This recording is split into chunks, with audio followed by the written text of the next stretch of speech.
जी के बोली आता हम सही लेबै, सासू के बोलिया साहब कैसे, एहो सासू के बोलिया साहब कैसे, पिहवा जइहे परदेसवा रहब कैसे, राजा जइहे परदेसवा रहब कैसे।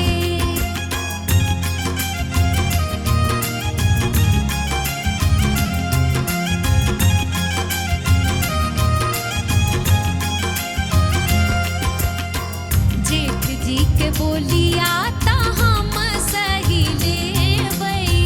जेठ जी के बोली